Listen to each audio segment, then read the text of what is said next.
कल अधीर रंजन जी पूछ रहे थे कि चाइना आके हजारों किलोमीटर लेके गया, ये सच बता रहे हैं सर।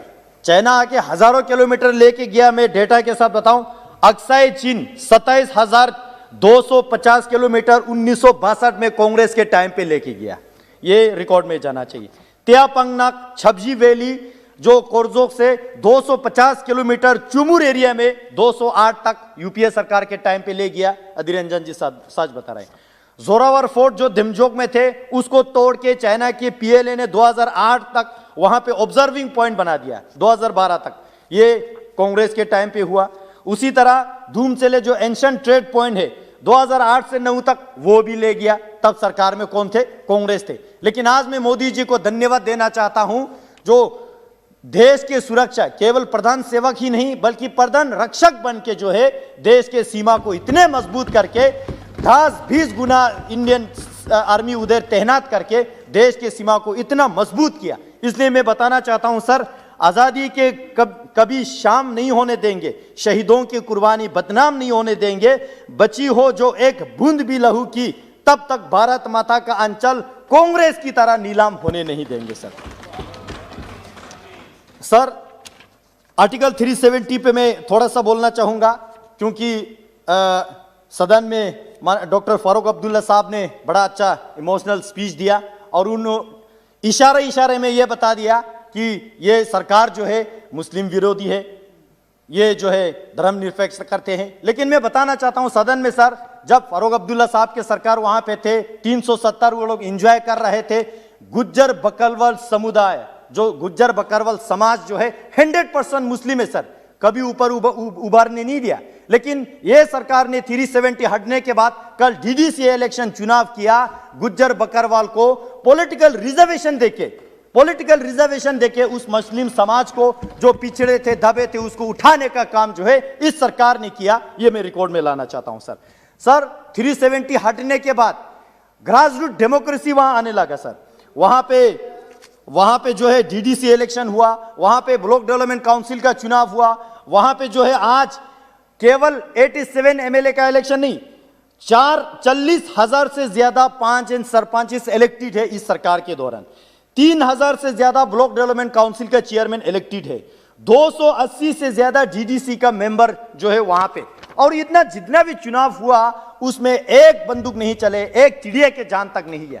वाजपेयी साहब कहते थे जमहूरियत, कश्मीरियत और इंसानियत, इससे बढ़िया जमहूरियत हमें क्या चाहिए? जो डिस्ट्रिक्ट जो है टेररिस्ट के लिए माना जाते हैं, मैं नाम नहीं लूंगा बुरा लगेगा, उन डिस्ट्रिक्ट्स में इस बार 60% 70% वोट होने लगा। 70-80 साल के बुजुर्ग जो है खुद चल के वोट डालने के लिए आया, जो पिछले 30 साल तक वोट डालने के लिए नहीं आया सर। तो इससे ज्यादा जमहूरियत क्या चाहिए? इस सरकार के दौरान कश्मीर में शूट एट साइट का एक बार भी ऑर्डर नहीं हुआ, इससे ज्यादा इंसानियत क्या चाहिए? इससे ज्यादा जमहूरियत क्या चाहिए? इससे ज्यादा कश्मीरियत जो पीसफुल और क्या चाहिए? जो अटल जी ने जो हमें मार्गदर्शन दिया उस पे माननीय मोदी जी के सरकार चलने का जो काम कर रहा है सर, मैं एक जरूर ध्यान आपके आकर्षित करना चाहूंगा। जो आज फारूक साहब ने यहां पे कहा कि यह सरकार मुस्लिम को नहीं पसंद करता है, ऐसा नहीं है सर। ये फारूक साहब मुस्लिम है, आप हिंदू है, हम बौद्ध है, हम ये सारा ये जो है ये इस देश का खूबसूरत गुलदस्तान है। लेकिन कुछ आइडियोलॉजी से हमें प्रॉब्लम होते हैं सर। फारूक साहब कहते हैं चीन के मदद से 370 वापस लाएंगे, ये हमें स्वीकार नहीं है।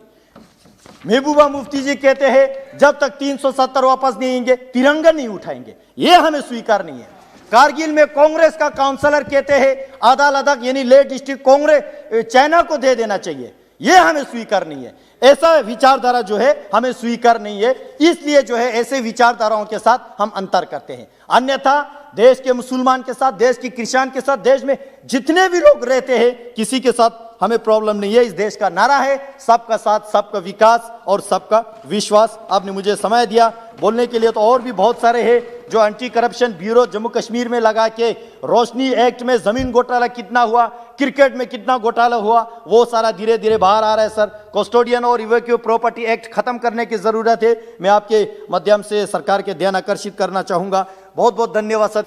कल 2 दिन से धन्यवाद प्रस्ताव पे जो चर्चा चल रहे थे, मैं पूरे हर एक के भाषण को सुन रहा था, तो ज़्यादातर ने किसान को लेके, कोविड को लेके और बहुत सारे देश के मुद्दाओं को लेके कहा, लेकिन मैं और भी एक देश का मुद्दा एब्रोगेशन ऑफ आर्टिकल 370 को लेके, लद्दाख जो कि पिछले एक साल पूरा देश के लिए चर्चे में रहे, लद्दाख को लेके, जम्मू कश्मीर को लेके, इन विषयों को टच करते हुए अपने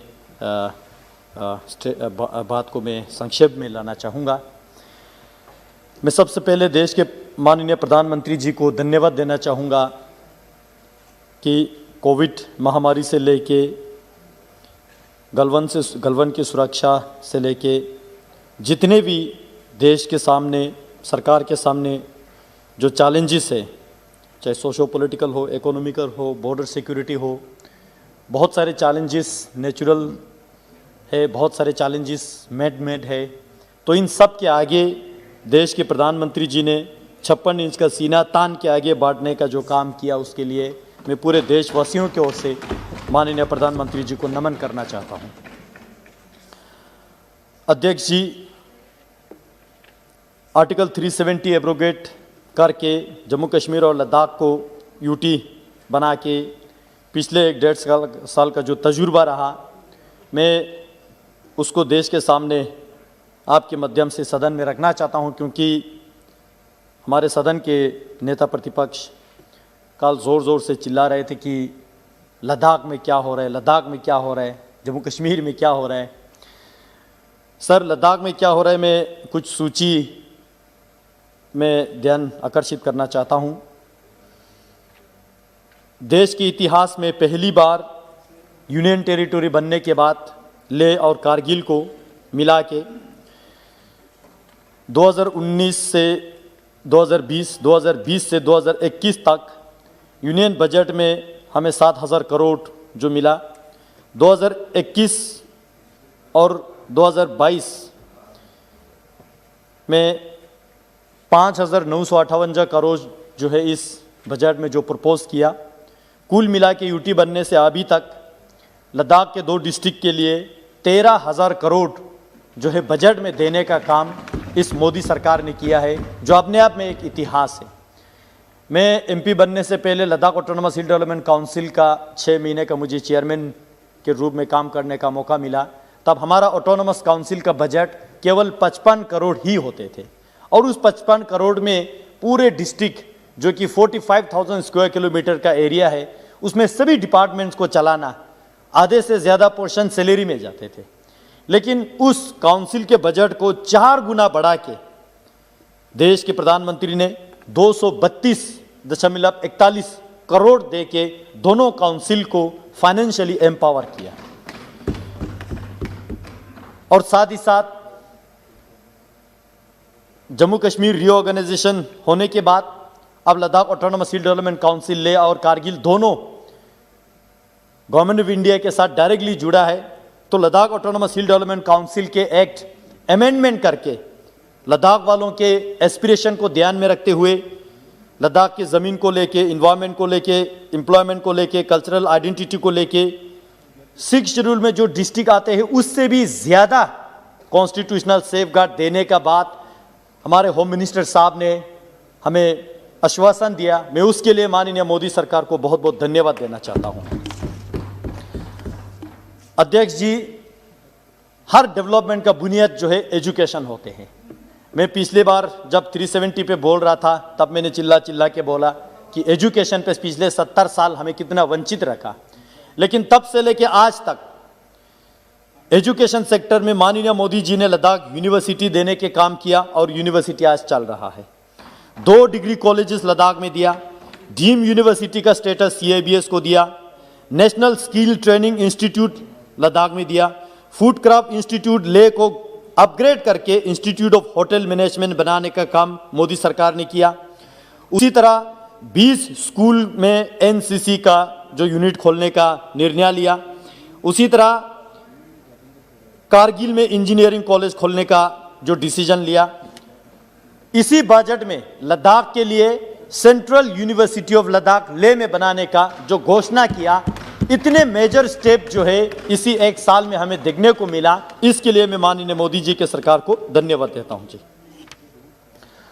हेल्थ सेक्टर के मैं थोड़ा बात करूं, लद्दाख बहुत सारे एरिया बड़ा है, बर्फीला क्षेत्र है, दुर्गम है, दुर्लभ है, बहुत सारे सब डिवीजन एरिया जो है डिस्ट्रिक्ट हेडक्वार्टर से कट ऑफ रहते हैं, जैसे कि जांस्कार, न्यूमा, टंगसे। इन एरियाओं में टेलीमेडिसिन के द्वारा लोगों को हेल्थ फैसिलिटीज प्रोवाइड करने का काम यह सरकार ने किया, हम धन्यवाद देते हैं। लद्दाख के लिए 1 मेडिकल कॉलेज सैंक्शन किया, हम धन्यवाद देते हैं। नेशनल इंस्टीट्यूट ऑफ सोवा आयुष मंत्रालय के द्वारा लद्दाख में बनाने का जो निर्णय हुआ, घोषणा हुआ, हम धन्यवाद देते हैं। सर, टेलीकम्युनिकेशन, ये सारा मैं इसलिए गिन रहा हूं, ये केवल एक लोकसभा क्षेत्र ही नहीं बल्कि देश के सीमा सुरक्षा से जुड़े हुए। जब हम सीमावर्ती इलाका का विकास करेंगे तो ऑटोमेटिकली देश का सीमा सुरक्षा और भी मजबूत हो जाएंगे। तो ये पहले के सरकारों ने, यूपीए सरकार ने इसको जानने की कोशिश नहीं किया, लेकिन मोदी सरकार ने ये सारा जानते हुए टेलीकम्युनिकेशन की अगर मैं बात करूं, पिछले इसी एक साल में यूनिवर्सल सर्विस ऑब्लिगेशन फंडिंग के तहत 54 मोबाइल टावर जो 4G के सुविधा के साथ वहां लगाने का काम इस सरकार ने किया। वीसेट लगाने का काम एमरसेट के साथ। जो गांव दूर दराज इलाका है, मीडिया में बहुत सारे मेंबर्स ने देखे होंगे, 2-2, 3-3 दिन में खुद पैदल चल के जाता हूं, उन विलेजेस को एमरसेट के जरिए, वीसेट के जरिए इंटरनेट से जोड़ने के काम यह सरकार ने किया। उसी तरह अगर मैं पढ़ते जाऊं, सूची बहुत लंबा है, समय कम है, इसलिए मैं ज्यादातर पॉइंट्स को मैं स्किप कर रहा हूं। सर, एयर सर्विस को लेके ले एयरपोर्ट 1985 में बने थे, उसको अभी तक अपग्रेड करने के लिए पहले के सरकारों ने नहीं सोचा। उस एयरपोर्ट को 480 करोड़ दे के अपग्रेड करने का निर्णय जो है मोदी सरकार ने किया। और वो देश में बहुत सारे एयरपोर्ट है, उन एयरपोर्ट से अलग होगा, हट के होगा। पूरे लद्दाख के कल्चर, लद्दाख के आइडेंटिटी को उसमें झलकते हुए वो एयरपोर्ट जो इंटरनेशनल स्टैंडर्ड का बनने का जो निर्णय लिया। कारगिल का एयरपोर्ट एक्सपेंशन करने का निर्णय लिया। कारगिल एयरपोर्ट रिलोकेट करने की जरूरत है, वो सरकार उसमें कंसीडर कर रहा है। कारगिल में छोटे जहाज अभी उतारने का पूरा चांस है, लेकिन कॉमर्शियल वायबिलिटी नहीं होने के कारण से नहीं आ रहा है। हमारे टूरिज्म मिनिस्टर साहब इसी जनवरी 25 तारीख को कारगिल में आके -30 डिग्री सेल्सियस में वहां नाइट स्पेंड किया। मैं देश के सरकार को धन्यवाद देना चाहता हूं। सरकार ने कारगिल को सीधा दिल्ली के साथ जोड़ने का काम किया, और वहां जो गैप फंडिंग आता है कॉमर्शियल फ्लाइट के लिए, वो टूरिज्म मिनिस्ट्री की ओर से देने के बाद किया। मैं धन्यवाद देता हूं सर। उसी तरह नुब्रा थोएस के एयरपोर्ट जो है वो वहां पे टर्मिनल बिल्डिंग करके सिविल हवाई जहाज चलाने का जो बात किया। सर, बॉर्डर सुरक्षा को लेके जो बहुत सारे रोड्स जो है, ब्रिजेस है, वहां कनेक्ट करने की जरूरत है। जोजिला टनल जो कश्मीर और लद्दाख को 12 महीना जोड़ने का जो काम जो है मोदी सरकार कर रहा है। मैं आज के बता रहा हूं, -30 डिग्री सेल्सियस में वहां पे हेवी बर्फ जो स्नोफॉल होते हुए वहां पे आज भी काम चल रहा है। पहले सरकार का मानसिकता यह था कि वहां पे ये काम करने का सीजन नहीं है, ठंड होता है, लेकिन ये सरकार ने वो मानसिकता चेंज करके -30 डिग्री सेल्सियस में वहां पे टनल निकालने का जो काम आज हो रहा है, मैं इसके लिए धन्यवाद देना चाहता हूं। न्येमो पादुम दर्चा रोड 3 साल के काम जो है पिछले 3 महीने में करके जो ले से जंस्कार सीधा 8 घंटे में कनेक्ट होने के काम जो है ये सरकार ने किया। ये सारा इसलिए बता रहा हूं क्योंकि ओपोजिशन के लीडर कल पूछ रहे थे कि लद्दाख में क्या चल रहा है, ये जानना बहुत जरूरी है। Sir, Shinkula tunnel, Taklangla tunnel, Lachungla tunnel, सारा डीपीआर बनने का काम हुआ है। मैं मोटे मोटे पॉइंट पढ़ रहा हूं सर। उसी तरह टूरिज्म को लेके बहुत सारे जो विस्तार कर रहा है, होम स्टे को प्रमोट कर रहे हैं, नया ट्रैकिंग रूट्स खोल रहा है, नया जो है कारगिल को टूरिज्म की दृष्टि से प्रमोट करना बहुत आवश्यकता है, वो हो रहा है। क्योंकि देश में एक ऐसा परसेप्शन बना रखे है कि कारगिल माने वार जोन, ऐसा नहीं है सर। कारगिल वार जोन नहीं है, कारगिल पीसफुल टूरिस्ट डेस्टिनेशन है। ये परसेप्शन बदलने का काम हमारे टूरिज्म मिनिस्टर प्रहलाद साहब ने वहां आके जो नेशनल टूरिज्म डे कारगिल में मना के ये सरकार ने दिखा दिया है कि कारगिल हम कहां लेके जाना चाहते हैं। मैं इसलिए देश के सरकार को धन्यवाद देना चाहते हैं।